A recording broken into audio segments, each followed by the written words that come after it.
አንድ አምላክ በሆነ በአብ በወልድ በመንፈስ ቅዱስም መጋቢት 4 በዚች ቀን የአይሁድ ተሳታፊዎች ስለሚባሉ ክፎች ሰዎች በአሞር ደሴት የአንድነት ስብሰባ ሆነ። እነርሱ የከበረ ፋሲካን በዓል በኒሳን ወር ማለትም በሚያዝያ 14 ቀን ከአይሁድ ጋር ያከብሩ ነበርና ሰኞም ቢሆን ማክሰኞም ቢሆን ወይም ረቡዕ ወይም ሐሙስ ወይም አርብ ቀን ወይም በቅዳሜ ሰንበት ከአይሁድ ጋር ያከብሩ ነበርና ደሴታቸውም ኤጲስቆጶስ አወገዛቸው፣ ግን አልተመለሱም። ስለዚህም ወደ ሮሜ ሊቀ ጳጳሳት ወደ ድምጥራስ፣ ወደ አንጾኪያ ሊቀ ጳጳሳት ወደ አባ ሰልዋሆን፣ ወደ እስክንድርያ ሊቀ ጳጳሳት ወደ አባ ዲሜጥሮስ፣ ወደ ኢየሩሳሌም ኤጲስቆጶስ ወደ አባ ሲማኮስ መልእክትን ላከ። እነዚህ ሰዎች ስህተታቸውን ነገራቸው። አራቱም ሊቃነ ጳጳሳት ከእነርሱ እያንዳንዳቸው የከበረ የፋሲካን በዓል በእሁድ ቀን ካልሆነ በቀር ከአይሁድ ባህል በኋላ ካልሆነ በቀር አታድርጉ የሚል መልእክትን ላኩ። ይህንም ትእዛዝ የሚተላለፈውን ከምዕመናን እንዲለይ አወገዙ። በዚህ ጉባኤም 18 ኤጲስቆጶሳት ተሰበሰቡ። እነዚያም የሕግ ለዋጮች አቅርቦ በሕግ የሊቃነ ጳጳሳቱን መልእክቶቻቸውን በፊታቸው አነበቡ።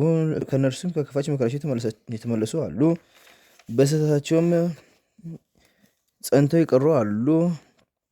ረግማቸውና ወገዛቸውን ከምዕመናን ለዩአቸው። ለአባቶችና ቅዱሳን ሐዋርያትም የክብር ባለቤት ጌታችን ኢየሱስ ክርስቶስ የተነሳበትን ዕለት ፋሲካ ያለ እሁድ ቀን የሚያከብር እርሱ በበዓላቸው ከአይሁድ ጋር ተሳታፊ ነውና ከምዕመናን ይለይ ብለው እንዳዘዙ እንዲሁ የፋሲካ በዓል በዕለተ እሁድ እንዲከበር ሕጉም ጸንቶ ተወስኖ እንዲኖር ተሰራ።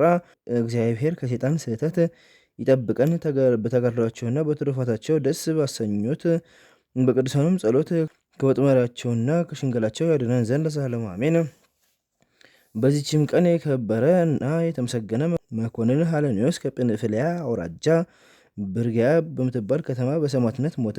ይህም ቅዱስ ምስጋና ይግባውና ጌታችን ኢየሱስ ክርስቶስ ስለመውደዱና እርሱም ስለማምለኩ ከዲዮቅልጥያኖስ ተልኮ የመጣ ብሪንኮስ የተባለ መኮንን ያዘው። መኮንኑም ፊት በቆመ ጊዜ ምስጋና ይግባውና የጌታችን ኢየሱስ ክርስቶስ ሃይማኖት ከፍ ከፍ ባሉ ቃላት አብራርቶ ገለጠ። ብዙዎች ምስጋኖችም ለእግዚአብሔር አቀረበ። የረከሱ ጣዖታትንም አረገማቸው። መኮንኑም በእንጨት መስቀል ላይ ይሰቅሉት ዘንድ አዘዘ። ስለከበረ ስሙም ምስክር ይሆን ዘንድ አደለው። ምስጋና ይግባውና ጌታችን ኢየሱስ ክርስቶስም አመሰግነው። ከዚህ በኋላ ምስጋና ይግባውና በእግዚአብሔር እጅ ነፍሱን ሰጠ። ጸሎቱና በረከቱ ከሁላችን ጋር ትኑር ለዘላለሙ አሜን።